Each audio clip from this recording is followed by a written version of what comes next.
All right, hey, buenos dias, everybody. It's me, el Profesor here, and taking advantage of the nicer weather. It's supposed to be in the high 80s, which is a far cry compared to the high 90s and 100-degree heat that's been going on for the past a couple of weeks. So I'll definitely enjoy it while I can before the heat comes back over the weekend. And then, of course, it's early September, so the Santa Ana winds haven't kicked up yet, so those are always interesting to say the least as we get into late September, and of course coming up into October. All right, well, listen, for this morning, what I want to do right now is talk a little bit about the readings, the week 3 readings, and this topic that pertains to the earlier stages of the 20th century, especially around the times of the 1910s and the 1920s.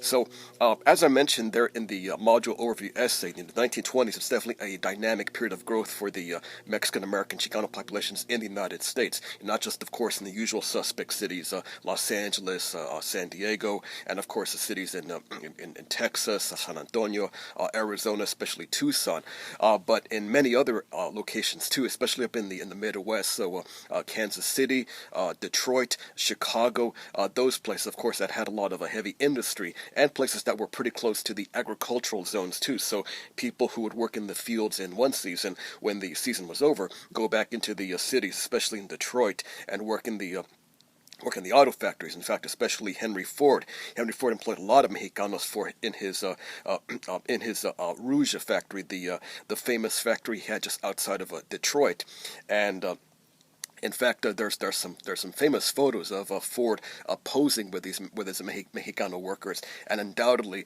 and this is something I definitely like to see in the future.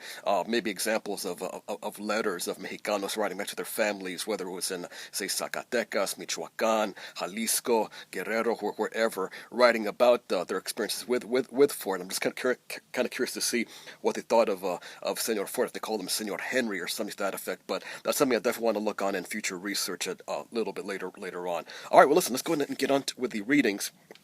And of course, just like what I have in the overview essay, I'll give you a preview in terms of the best order to proceed in terms of getting through the readings. And I've got the overview essay already printed out right here in front of me. Okay, well, first off, everybody, let's go ahead and get a wider view of the situation in terms of United States immigration policies, and start with the Immigration PowerPoint program. This is a program I actually use quite a bit for my Grossmont College U.S. classes. The program gets into a much wider scheme, that is, with respect to politics, and of course the strands of European immigration. Because remember, the United States earlier, about the 1880s, 1890s, turn of the century, that's when you had a lot of influx of people coming in from Europe, especially Southern Europe. You had a lot of Greeks, Italians, Hungarians, and of course they come into cities like New York, and the establishment of the you might say the early slums, or the tenements as they were called. They were called back in those days. Well, not surprisingly, there were many Americans nativistic and xenophobic in their attitude, who didn't really care too much for having all these Southern European, Eastern European Jews and Catholics coming in, and not unlike situation happening in the and how people were protesting against the Central Americans coming in from Guatemala, on Honduras, El Salvador, and just over this past summer. A lot of that sentiment that's going on now, that was going on quite a bit about 100 years ago, but this time the some targets were, of course, the Southern and Eastern Europeans, and of course, World War One definitely made things a lot more complicated with respect to fear of radicals, of subversives, of Bolsheviks, nasty evil people, that type of thing. So you had a lot of this anti-European sentiment early before the war, and then when the war, a lot of the stuff began to accelerate. So when the World War One period came to an end, we get into the 1920s. There was a sense that something had to be done to stem the tide of a lot of these. That kind of gusty here. Here we go. Okay. there was a sense that Congress had to do something to stem the tide of these so-called undesirable people. And as I'll indicate in just a second here, ironically, a byproduct of that helped accelerate the rise of Mexicanos coming in the 1910s and into the 1920s. So that's what the PAR program looks at. So once you finish off looking at that PAR program, then go ahead and take a look at the one on the Mexican Revolution. Now, this of course is a very seminal period with respect to not just Mexican history, but Mexican American, Chicano history. Undoubtedly, if any of you have seen some of the famous murals at Chicano Park, by just below by the Coronado Bay Bridge. Many of those, of course, have a lot of revolutionary themes. So depictions of heroes like Pancho Villa, Zapata, Francisco Madero, people of that type. This purple program basically gives you a sense of a lot of the politics happening, a lot of the social situations happening in the 1910s, finishing off in the early 1920s. And to give you a better backdrop in terms of the events leading up to the revolution, you might want to go ahead and backtrack and take a look at review last week's PAR program about the Porfiriato, because the events that Porfirio Diaz the events happening during his time definitely fit into the context which allowed for the rise of Zapata, Madero, Villa, and and other figures, other personalities at that point in time. So after you look at that PowerPoint program, then go ahead and check out the Pancho Villa film.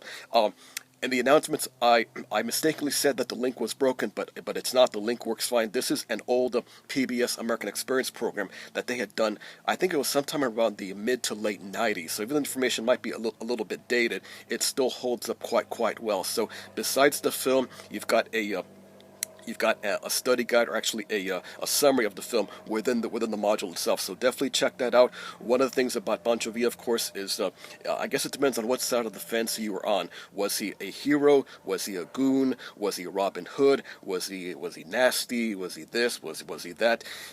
I think with a case of people like Villa and other revolutionaries, he was everything. He was all of that. So depending on what side of the fence you're on, depending on your perspective, you can view Villa one way or the other way, or both ways. And I think the film does a really good job about that. And what's interesting about the Pancho Villa film, as you'll see.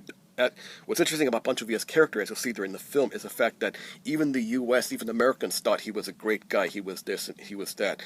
But with the events of Columbus, New Mexico in 1916, the opposite, everything changed, and that of course was when General Pershing came on the scene. And interestingly, what the U.S. had been doing with respect to trying to track down Pancho Villa in 1916 and into 1917, that was, you might say, like a test case for the U.S. before World War I, because you see, World War I actually started in Europe in 1914. The U.S. didn't get involved until 1917. So even though the U.S. wasn't involved militarily and politically that much with respect to the situation in Europe, you might say the events in Mexico were seemingly giving the Wilson administration a chance to prepare how to deal with Europe. So as soon as the U.S. pulled out of Mexico and the General Pershing and his men came back across the border, within a few months after that, that's when the U.S. went right into war, plunged into the war, and again, you see a lot more about all of that stuff when you look at the film. All right, after you look at the Pancho Villa film, let's go and conclude with the four readings. You have two from Beyond 1848 and the two PDF articles. You can probably go in any order in the four that you wish, but here's probably the best way that I would suggest when you go about the readings. Start with the Beyond 1848 stuff, with the Monroy one first. Douglas Monroy talks about Mexicanos in Southern California.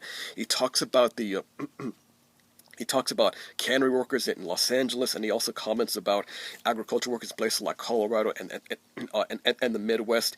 And basically, his main thesis is talking about the transition between agricultural work and urban work, that is factory work, industrial work, and how these types of things have harmful effects on families. So, in other words, the hierarchy of jobs, that is, in other words, if you worked in a factory, you were of, you might say, a higher class and an upper status than if someone who was still working in the field.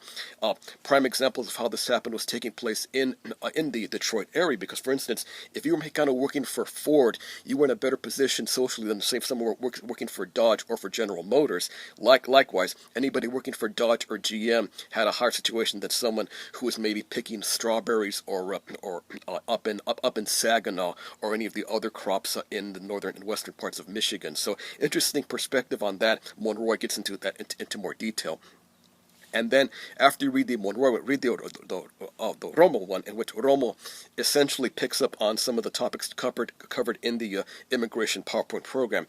Basically, what Romo does is give us a lot of details about the political sentiment at the time with respect to immigrants, to Mexicanos in the 1910s and the 1920s.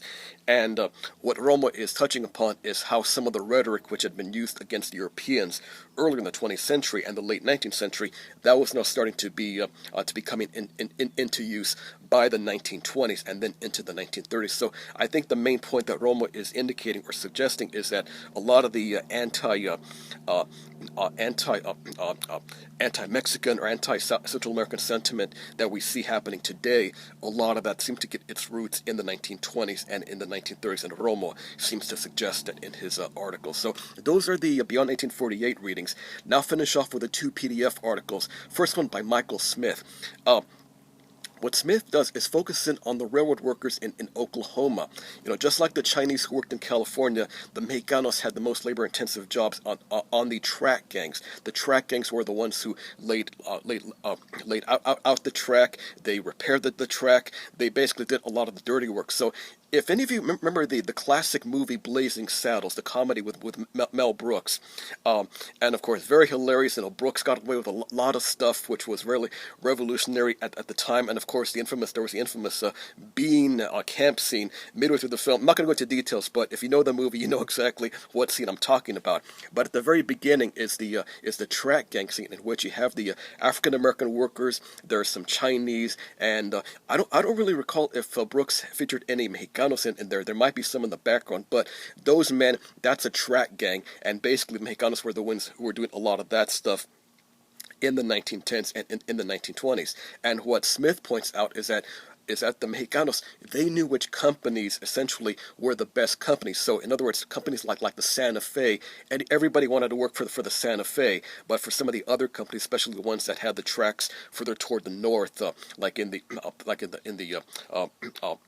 Big Sky country, Montana, Idaho, Washington, those places, those companies people didn't want to work for. But Santa Fe, you might say, had the best treatment toward the Mexicanos, and Smith gets into a lot of that. So while Smith focuses in on a lot of the rural workers, the ones working on the railroads, finish off with the reading by Mario Garcia, in which Garcia talks about what's happening in Texas with Mexicanas. That is, these are the ones who are working in the laundry, the dry cleaning type of thing. And what Garcia points out is, much like the men who worked in the railroads, who knew which companies were the best to work for, the Mexicanas likewise in El Paso, they knew which companies were the best ones. So pay attention to that note. I think that's the most salient point in both the Smith and the Garcia articles. That is, how Mexicanos and Mexicanas, they were active agents in terms of how they were best able to deal with the situations in terms of their jobs. That is, which ones had the best benefits, the best hours, the best managers. So the Mexicanos in the railroads and the Mexicanas in El Paso, they gravitated from company to company depending on what better suited their interests. So this idea of, you might say, being active agents in determining people's their own work habits and work schedules. That's a very important theme, and we'll see this theme a little bit more and more as the rest of the session unfolds. So that's it, everybody.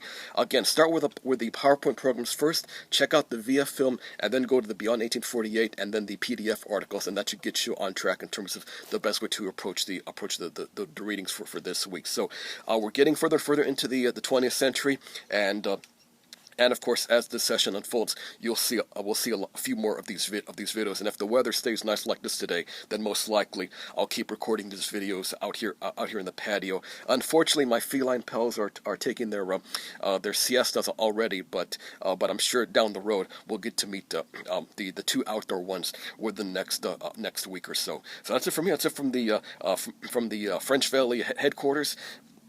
I hope you guys are doing okay in the class so far. We're already at the third week, so we're already coming up on the halfway point. Time is starting to slip away from us, I guess you could say. So that's it from here. You guys take care, and I'll talk to you guys again next week.